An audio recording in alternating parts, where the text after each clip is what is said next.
Hola amigos, en esta ocasión les presento un resumen sobre la materia de circuitos. Para empezar, tenemos que el estudio de los circuitos se ocupa del movimiento de las cargas eléctricas a través de los elementos de un circuito y de los conductores. En carga tenemos que dos partículas básicas, la que es el protón y el electrón, que debido a estas cargas existen fuerzas de atracción y repulsión. Es importante saber que cargas con distintas polaridad se atraen y cargas con la misma polaridad se repelen.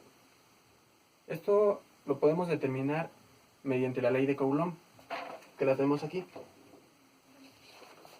A partir de eso tenemos lo que es corriente, que es la rapidez con que las cargas de estos electrones libres pasan de un átomo a otro.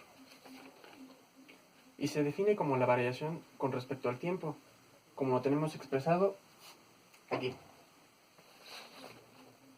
El voltaje es el movimiento ordenado de los electrones libres, también llamado fuerza electromotriz o eléctrica.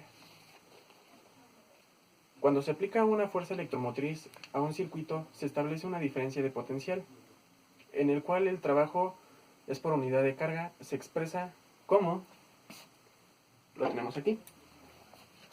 Tenemos también lo que es energía y potencia. Esto es que al transferir carga a través de un elemento, se estaría efectuando un trabajo. Dicho de otra forma, se estaría entregando energía. Entonces tenemos que la potencia es la rapidez con la que se absorbe la energía y la tenemos expresada así. Podemos definir un sistema como un conjunto de dispositivos o de elementos relacionados entre sí con un propósito definido, por lo que cada circuito es por definición un sistema. Además que el circuito es una trayectoria cerrada por donde circula una corriente debida a la conexión de los elementos pasivos y activos.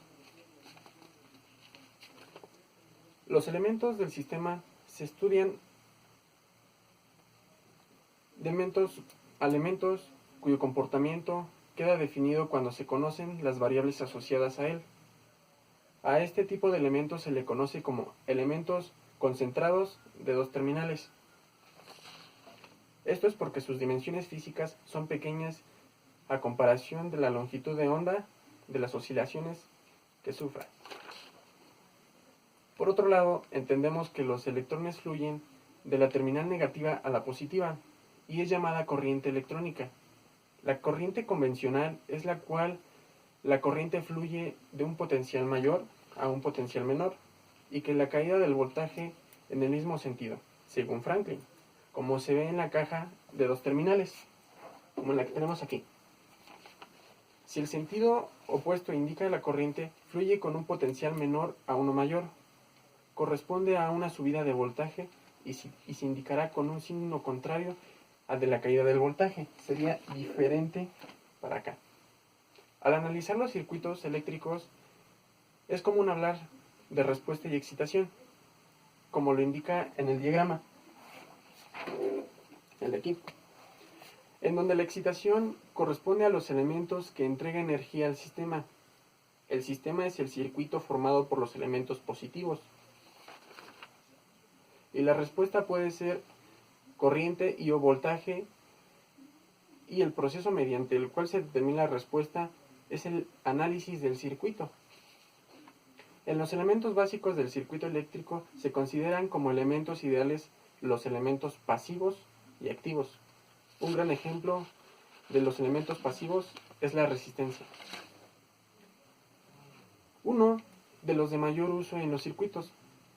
Existen de composiciones derivadas y de películas, y como puede ser de tipo fijo, ajustable y variable.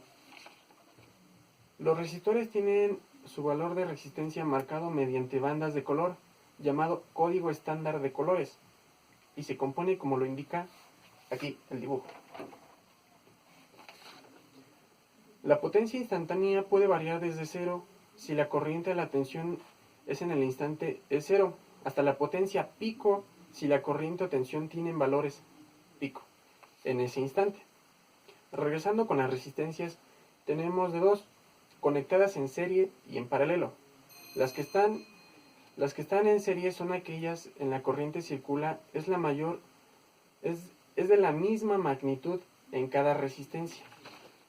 Una conexión en serie es donde las resistencias están conectadas una después de otra, y las que están en paralelo es las que el voltaje tiene la misma magnitud en cada resistencia.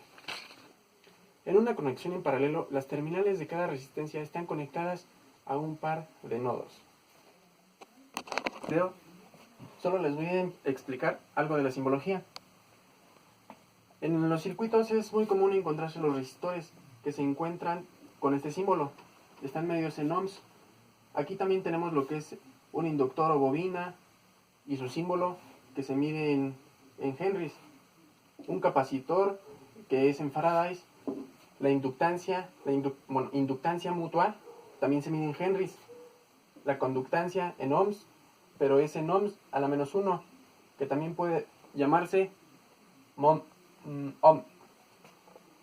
La invertancia, que es en Henry a la menos 1, la elastancia, que es en Faraday a la menos 1, la invertancia mutua, que es en Henry a la menos 1, la reactancia, que es en ohms, la reactancia capacitiva, que es en ohms, susceptancia, que es en ohms a la menos 1, la susceptancia capacitiva, que es en ohms a la menos 1, la impedancia, que también es en ohms, la admitancia, que es en ohms a la menos 1, y tenemos también lo que son símbolos de pila de la batería y las fuentes de voltaje de CD, CD y CDA, y fuentes de voltaje de CA.